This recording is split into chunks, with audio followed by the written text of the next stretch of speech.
राम निहाल अपना बिखरा हुआ सामान बांधने में लगा। बिखरा मतलब उसके रूम में पूरा सामान जो है फैला हुआ था, उसे वो ठीक करने लगा।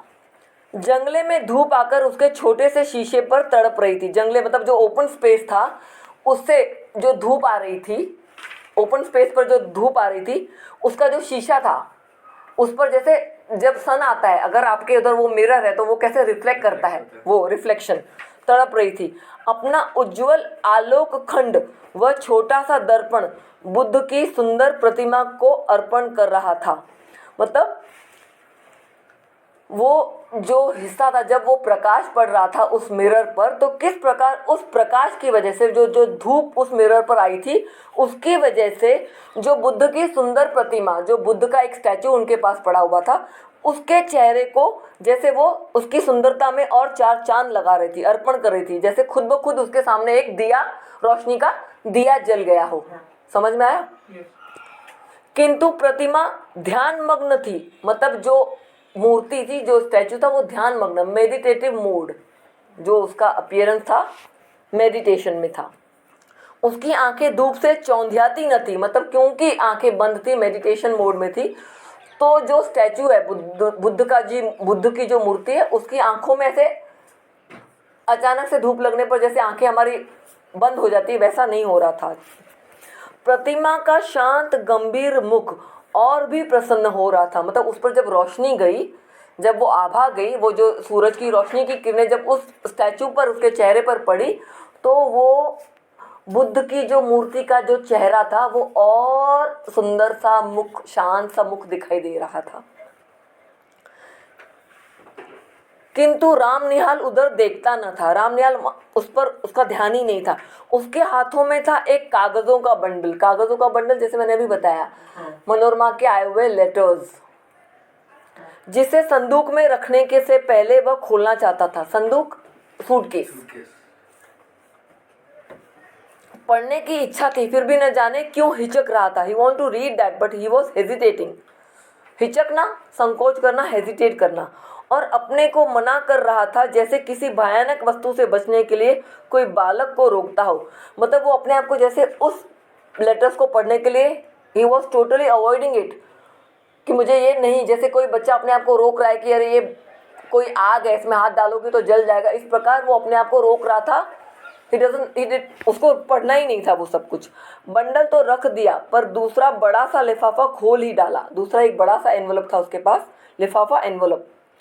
एक चित्र उसके हाथों में था और आंखों में आंसू थे। उसके हाथों में एक चित्र था और वो रोने लगा था।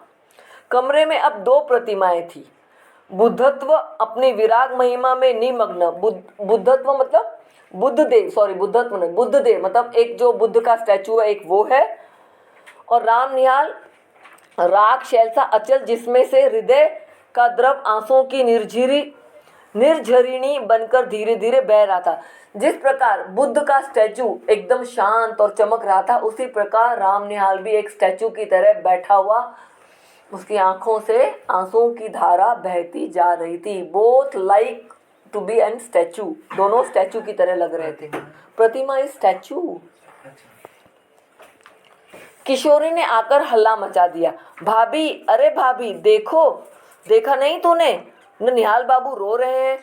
अरे तू चल भी। तो वो जो किशोरी है, शायद श्यामा के ननंद है, या बताया, रिश्ता नहीं बताया गया, पर एक लड़की है, एक यंग गर्ल है, वो आके श्यामा को बता रही है कि चल चल देख, राम बाबू मतलब राम निहाल वो रो रहे हैं। ननद नहीं हो सकती ना, क्योंकि she was a window. Window पर हो सकती है ना, उसके हस्बैंड की बहन तो हो ही सकती है। विडो मतलब she can't have a sister, husband can have a sister ना। हस्बैंड छोड़ दिया तो छोड़, widow means the husband died बाबा। श्यामा वहां आकर खड़ी हो गई।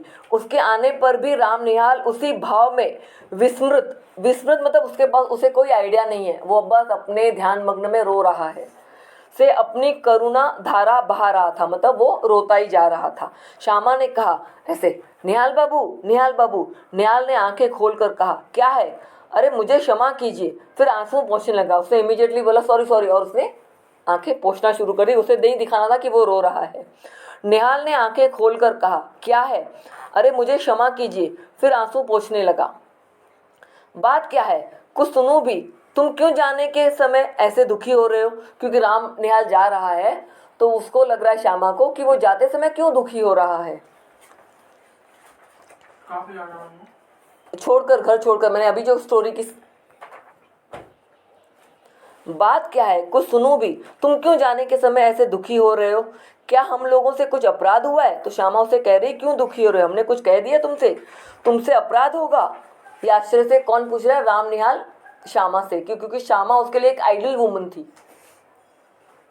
यह क्या कह रही हो? मैं रोता हूँ, इसमें मेरी ही भूल है। प्रायश्चित करने का यह ढंग ठीक नहीं।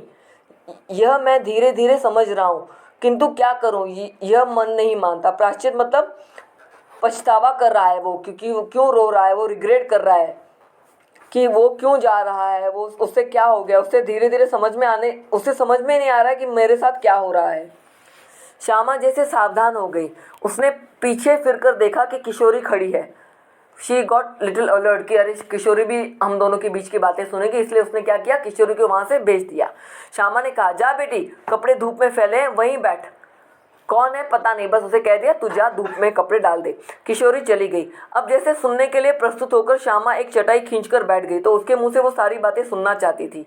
कौन? श्यामा। उसके सामने छोटी सी बुद्ध प्रतिमा सागवान की सुंदर मेज पर। सागवान is what? Sandalwood. Sandalwood, teakwood, sorry, सागवान इज टीकवुड, या करेक्ट। कि मेज यानी कि टेबल पर धूप के प्रतिबिंब में हंस रही थी। मतलब जो बुद्ध की प्रतिमा थी जैसे वो हंस रही